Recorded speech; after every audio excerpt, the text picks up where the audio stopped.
Hey guys and welcome back. तो ये हम लोग का full stack web development course का 42 नंबर वीडियो है, जिसके अंदर हम लोग अपने CSS का सूडो एलिमेंट पढ़ने वाले हैं। हम लोगों ने ऑलरेडी अपना पूरा HTML कंप्लीट कर रखा हुआ है, तो इस प्लेलिस्ट का लिंक आपको डिस्क्रिप्शन के अंदर मिल जाएगा। तो हम लोग अपने 42 नंबर वीडियो को स्टार्ट करते हैं। तो इस वीडियो के अंदर हम लोग सूडो एलिमेंट पढ़ने वाले हैं अपने CSS के अंदर। तो अगेन हम लोग का सूडो एलिमेंट हम लोग के सूडो क्लास की तरह ही होता है, बट इसका रोल थोड़ा सा हम लोग का डिफरेंट होता है। एग्जाम्पल के लिए इसका थोड़ा सा अगर हम लोग डेफिनेशन पढ़ें तो यहाँ पे लिखा हुआ है pseudo element are use to style specific part of HTML element, यानी कि सूडो एलिमेंट की हेल्प से हम लोग अपने HTML एलिमेंट के भी स्पेसिफिक पार्ट को स्टाइल कर सकते हैं। एग्जाम्पल के लिए यहाँ पे मैं दो एग्जाम्पल आपको दिखाऊंगा, जिसके अंदर हम लोग का फर्स्ट लेटर सूडो एलिमेंट है और सिलेक्शन सूडो एलिमेंट है। ठीक, तो चलिए सबसे पहले फर्स्ट एलिमेंट सूडो एलिमेंट को देखते हैं। तो जैसा कि हम लोगों ने इसके डेफिनेशन में पढ़ा है कि सूडो एलिमेंट की हेल्प से हम लोग अपने HTML एलिमेंट का भी कोई स्पेसिफिक पार्ट स्टाइल कर सकते हैं। एग्जाम्पल के लिए यहाँ पे मैंने जैसे एक H1 क्रिएट किया, इस H1 के अंदर मैंने 777 एकेडमी लिखा हुआ है। ठीक है, तो ये हम लोग का एक हेडिंग यहाँ पे क्रिएट होगा, जिसके अंदर 777 एकेडमी आएगा। हम लोग यहाँ पे सूडो एलिमेंट का यूज़ करने वाले हैं। हम लोग सूडो एलिमेंट अपने H1 एलिमेंट पे यूज़ करेंगे। तो हम लोग सबसे पहले अपने एलिमेंट का नाम लिखेंगे, उसके बाद सूडो एलिमेंट अप्लाई करने के लिए हम लोग 2 बार कोलन लगाते हैं। ठीक, तो यहाँ पे 2 कोलन का साइन लगेगा। उसके बाद हम लोगों ने अपना first letter pseudo element property को अप्लाई किया। तो यहाँ पे हम लोगों ने फर्स्ट लेटर सूडो एलिमेंट लिख दिया। उसके बाद करली ब्रैकेट लगा करके हम लोगों ने अपने CSS की प्रॉपर्टी पास कर दी, जो कि हम लोग का कलर रेड है। अब यहाँ पे ये जो हम लोग का एक एलिमेंट है जिसके अंदर 777 एकेडमी लिखा हुआ है, उसके अंदर ये सूडो एलिमेंट क्या करेगा, ये हम लोग का केवल और केवल ये फर्स्ट लेटर पे CSS अप्लाई करेगा, यानी कि ये वाला 7 केवल रेड होगा, बाकी सब अपने डिफ़ॉल्ट कलर में ही होंगे, जो कि हम लोग का वाइट होता है। ठीक, तो यहाँ पे हम लोग का डेफिनेशन क्लियर हो गया कि सूडो एलिमेंट की हेल्प से हम लोग अपने HTML एलिमेंट के अंदर भी कोई स्पेसिफिक पार्ट को स्टाइल कर सकते हैं। यानी कि ये तो हम लोग का पूरा 777 एकेडमी एक HTML एलिमेंट है, जिसके अंदर हम लोग केवल 7 पे स्टाइल अप्लाई कर रहे हैं।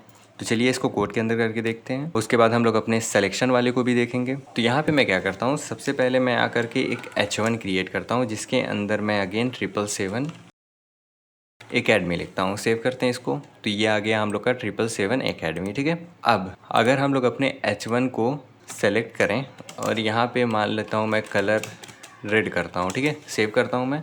तो ये देखिए हम लोग के पूरे H1 पे ही कलर रेड आ गया।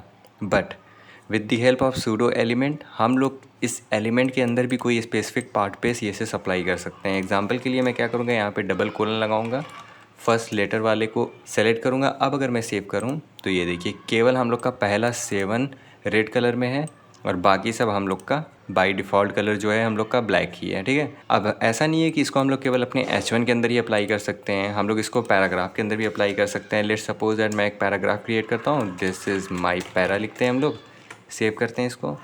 दिस इज़ माई पैरा यहाँ पे दिखने लगा। अब मैं क्या करता हूँ, मैं अपने पैरा को सेलेक्ट करता हूँ, उसके बाद अपने सूडो एलिमेंट फर्स्ट लेटर और यहाँ पे इसकी कलर मैं कर देता हूँ ब्लू। सेव करते हैं इसको। तो इसका भी पहला लेटर हम लोग का ब्लू कलर में हो गया। ठीक, तो ये एक हम लोग की प्रॉपर्टी होती है फर्स्ट लेटर नाम का। अब मैं क्या करूँगा, मैं यहाँ पे अपने H1 को सेलेक्ट करूँगा और अपने सिलेक्शन को कॉल करूँगा सिलेक्शन। ठीक, कर्ली ब्रैकेट लगाते हैं और मैं यहाँ पे बैकग्राउंड कलर को अप्लाई करूँगा। इसको मैं कर देता हूँ हल्का सा ग्रीन येलो में। सेव करते हैं इसको। अब जैसे ही मैं इसको सेलेक्ट करूँगा, ये देखिए मैंने यहाँ से सिलेक्शन स्टार्ट कर रहा हूँ, तो ये हम लोग का बैकग्राउंड कलर जो भी ब्लू दिख रहा था वो अब हम लोग का येलो ग्रीन दिखने लगा।